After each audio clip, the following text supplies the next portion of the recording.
आप सभी का अभिनंदन। भ्रष्टाचार के खिलाफ लड़ाई कभी आसान नहीं होता और उसमें गंभीरता और परिपक्वता की आवश्यकता होती है। The fight against corruption needs a lot of seriousness end of course a lot of maturity. आज हम शिक्षा मंत्री मनीष सिसोदिया जी के बारे में बात नहीं कर रहे हैं। आज हम आबकारी मंत्री, अगर साधारण भाषा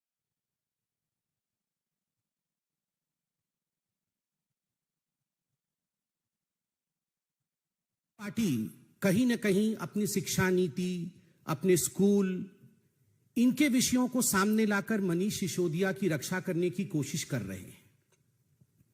मगर प्रश्न उठता है, शराब मंत्री मनीष सिसोदिया जी ने शराब का घोटाला किया या नहीं किया?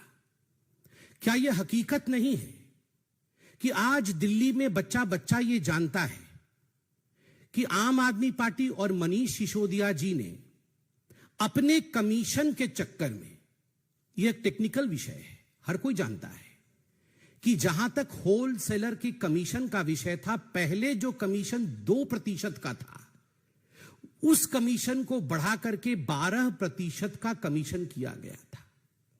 इतना बड़ा इजाफा जो कमीशन का है, ये क्यों किया गया था?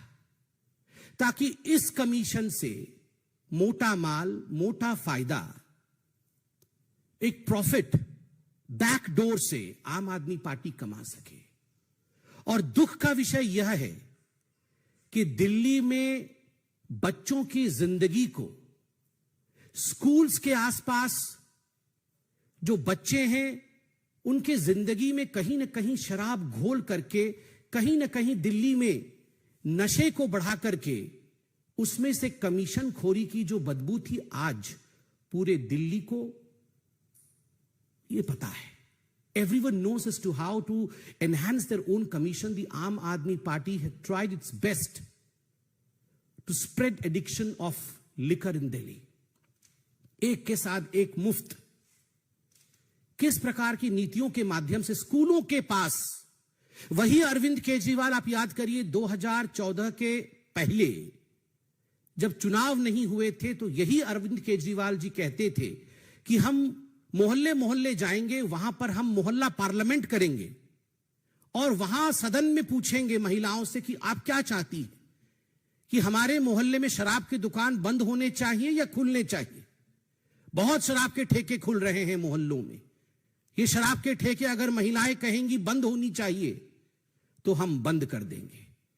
ये प्रचलन में है ये वीडियो, हर कोई इस वीडियो को जानता है, देख चुका है अरविंद केजरीवाल के इस वीडियो को।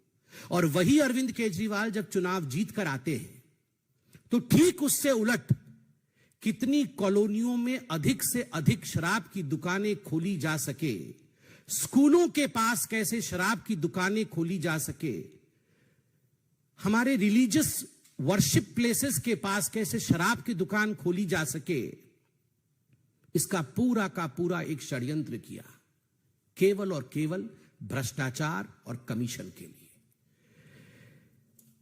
हमने बार बार शराब मंत्री, आबकारी मंत्री मनीष सिसोदिया जी से कुछ सवाल पूछे थे। अरविंद केजरीवाल जी खुद एक ब्यूरोक्रेट रहे हैं। अरविंद केजरीवाल जी को टेक्निकल प्रश्नों के उत्तर देने भली भांति आते हैं।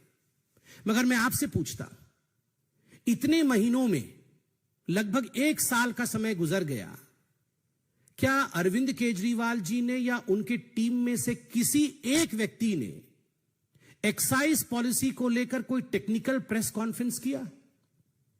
हमने सवाल पूछा था कि आखिर ये पॉलिसी, आपकी जो एक्साइज पॉलिसी थी, जो शराब नीति थी, ये इतनी अच्छी पॉलिसी थी जिसके विषय में आप बोलते थक नहीं रहे थे कि इतने करोड़ों का हमें फायदा होगा, आखिर आपको वो आनंद फानन में वापस क्यों लेना पड़ा? एक कारण आपने नहीं दिया। एक कारण दिए बगैर जब ये पूरा विषय कि इसमें घोटाला हुआ है, भ्रष्टाचार हुआ है, जब ये कहा गया, when you were flagged by the LG that this is an important issue and there is some corruption in this, you in fact took away the excise policy, you withdrew the excise policy. The question is, the excise policy which you always appreciated, which you always in fact spoke in favor, why had you to take it back? आपको उसे वापस क्यों लेना पड़ा?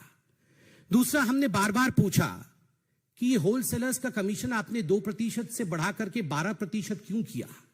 क्या ये sting operation के माध्यम से हमारे सामने नहीं आया कि इसका आधा कमीशन जो है रीरूटिंग होकर आपके ही पास आता था? ये सारे sting operation Bharatiya Janata party और भारतीय जनता पार्टी ने मीडिया से लेकर, क्योंकि मीडिया ने इसे अपने सोशल मीडिया साइट इत्यादि में डाला था, हमने इसे उजागर किया है। हमने सवाल पूछा था जब मीडिया ने दिखाया हमें कि यह जो आबकारी नीति थी, एक्साइज पॉलिसी थी, ग्रुप ऑफ मिनिस्टर्स के सामने रखने से पहले इसे अपने व्यापारी मित्र, जो शराब के व्यापारी थे, जो ठेकेदार थे, उनको लीक किया गया, पहले उन तक पहुंचाया गया ताकि जो उनके लाभ के विषय हैं वो उसे अपना लें और जो हानि के विषय हैं उसे ट्वीक कर दिया जाए, उसे चेंज कर दिया जाए।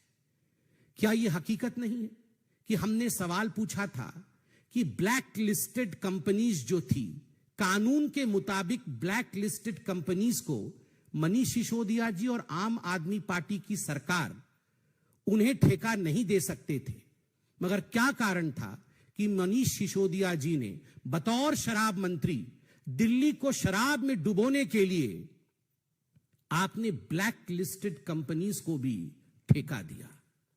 क्या कारण था कि कानून में एक प्रावधान है कि मैन्युफैक्चरर्स जो हैं उन्हें रिटेल के काम में नहीं लाया जा सकता? इस पूरी एक्साइज पॉलिसी में कानून को दरकिनार करते हुए आपने मैन्युफैक्चरर्स को रिटेल में डाला। इसका आपने किसी प्रकार से कोई एक्सप्लेनेशन नहीं दिया। क्या कारण था? हमने पूछा कि 144 करोड़ रुपया आपने अपने इन मित्रों का, जो शराब के ठेकेदार थे, लाइसेंस फी आपने माफ किया। इसका कोई उत्तर नहीं। रेटोरिकल उत्तर है कि बीजेपी हमें छोड़ना नहीं चाहती है, हम तो आगे बढ़ रहे हैं, मगर टेक्निकल उत्तर नहीं है। क्या कारण था कि इतने सारे स्टिंग ऑपरेशंस में जो सवाल उठाए गए थे, मनीष सिसोदिया जी को जब ये सवाल रूबरू होकर पूछा गया, मीडिया ने पूछा, तो मनीष सिसोदिया ने केवल ड्रामा कहकर इस पे कोई उत्तर नहीं दिया, प्रेस कॉन्फ्रेंस छोड़ के चले गए। स्वाभाविक है, जो जांच एजेंसियां हैं वो जांच एजेंसी इमोशन पे काम नहीं करती है। जांच एजेंसी टेक्निकलिटी पे काम करती है। अगर 45 मोबाइल फोन डिस्ट्रॉय किए जाए, अगर सबूत मिटाने की कोशिश मोबाइल फोन के माध्यम से किया जाए, तो ये सारी चीजें सीबीआई और हमारी जो एजेंसीज हैं वो जानती हैं। वो पॉलिटिकल बॉडीज नहीं है, वो टेक्निकलिटी के आधार पर आगे बढ़ती है। तो स्वाभाविक है कि जिस प्रकार से आबकारी नीति में, शराब नीति में, एक्साइज पॉलिसी में आप इन प्रश्नों का उत्तर नहीं दे पाते हैं, तो आपसे पूछताछ होगी। मैं अरविंद जी से इतना ही कहना चाहता हूं कि ये वही आम आदमी पार्टी है जो हर दिन एक लिस्ट निकालती थी कि देश में सबसे भ्रष्ट ये 15 लोग हैं, देश में सबसे भ्रष्ट ये 20 लोग हैं। आप याद करिए, उस समय ना बही होता था, ना खाता होता था। कोई सबूत की बात आप नहीं करते थे, आप सिर्फ कहते थे हम जानते हैं, ये हम कह रहे हैं कि ये 5 लोग सबसे भ्रष्ट हैं। मैं नाम भी गिना सकता हूं और आपको भी याद है कौन कौन से नाम आप बोल रहे हैं। ये बात अलग है कि आज आप उनसे गले मिल रहे हैं, उनके घर जा रहे हैं, मगर उनका नाम आपने सबसे भ्रष्ट लोगों में गिनाया था। यहां केवल कोई पर्ची नहीं निकाली गई है, कोई भारतीय जनता पार्टी ने मनीष सिसोदिया जी को अक्यूज्ड नंबर 1 शराब घोटाले में नहीं बनाया है। जांच के आधार पर मनीष सिसोदिया जी एक्यूज्ड नंबर 1 बने।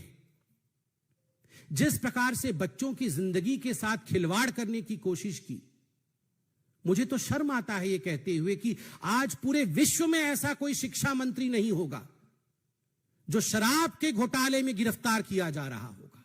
Just imagine an minister of education getting arrested for excise policy. ये आंख खोलने वाला विषय है, ये चौंकाने वाला विषय है। बच्चे जो हिंदुस्तान के भविष्य हैं, स्कूल जो हिंदुस्तान के भविष्य को गढ़ता है, उस स्कूल के सामने शराब का ठेका खोलना और उस शराब के ठेके से 12% कमीशन लेना, उससे घोटाला करना, मनीष जी दुख होता है कहते हुए, you played with the lives of our kids. आपने हमारे बच्चों के जीवन के साथ खिलवाड़ किया, दिल्ली के बच्चों के जीवन के साथ, दिल्ली की महिलाओं के जीवन के साथ आपने ठीक नहीं किया। जिन महिलाओं ने चीख चीख कर कहा कि हमारी कॉलोनी में 10-10 ठेके खोले जा रहे हैं, यह भ्रष्टाचार का अड्डा है, आपने सुना नहीं। और इसका कारण है कि आज आप सलाखों के पीछे जा रहे हैं। जीरो टॉलरेंस फॉर करप्शन, भ्रष्टाचार को लेकर भारतीय जनता पार्टी का जीरो टॉलरेंस है। यह किसी प्रकार से भी राजनीति का विषय नहीं है और भ्रष्टाचार के खिलाफ यह लड़ाई, यह जंग हमेशा जारी रहेगी और रहनी भी चाहिए, क्योंकि स्वच्छ राजनीति, नशा मुक्त राजनीति, यही भारतीय जनता पार्टी हमेशा से ही कहते रही है। Agencies and the parties, these are separate issues. The war would be fought in the battleground of courts. आप कोर्ट्स में लड़िए। सत्येंद्र जैन के लिए भी आप यही कह रहे थे कि वो बिल्कुल पाक साफ है, दूध के धुले हुए हैं, मगर कोर्ट ने अभी तक उन्हें बेल ग्रांट नहीं किया है। क्या कारण है कोर्ट ने उन्हें बेल ग्रांट नहीं किया है? क्योंकि there is merit in the case, case में मेरिट है, इसलिए बेल नहीं ग्रांट हुआ है। और आज बिल्कुल हम कह सकते हैं there is merit in the case of Manish Sisodia's corruption in excise policy. इसमें भी मेरिट है। इसलिए आप जिस प्रकार का ड्रामा कर रहे हैं, जिस प्रकार का दिखावा कर रहे हैं, दिखावे और ड्रामा से कुछ नहीं होता है। आप टेक्निकली इस विषय को जनता के सामने रखिए। बहुत बहुत धन्यवाद। कोई प्रश्न हो तो अवश्य पूछिए। सर, अरविंद ने ट्वीट करके कहा कि मनीष बेकसूर है, उसकी गिरफ्तारी गंदी राजनीति है। लोग सब देख रहे हैं, लोगों को सब समझ आ रहा है, लोग इसका जवाब देंगे, इससे हमारा हौसला बढ़ेगा, हम संघर्ष के साथ और मजबूत होंगे। अरविंद केजरीवाल जी इतना कुछ ट्वीट कर रहे हैं। अरविंद केजरीवाल जी से आप पूछिए कि जो 6 प्रश्न भारतीय जनता पार्टी और भारत की जनता पूछ रही है, उसके उत्तर जरा ट्वीट कर दे कि ब्लैक लिस्टेड कंपनी को ठेका क्यों दिया, 2% से बढ़ाकर के 12% कमीशन क्यों किया, मैन्युफैक्चरर्स को रिटेल के बिजनेस में क्यों लेकर आए, 144 CR क्यों माफ किया आपने मित्रों का, पॉलिसी को वापस क्यों लिया। इतने प्रश्नों का उत्तर अरविंद केजरीवाल जी ट्वीट कर दें तो मुझे लगता है वो उचित होगा। यहां वहां की बातें ट्वीट करने से कोई लाभ नहीं है, कोर्ट में उसका कोई औचित्य नहीं है।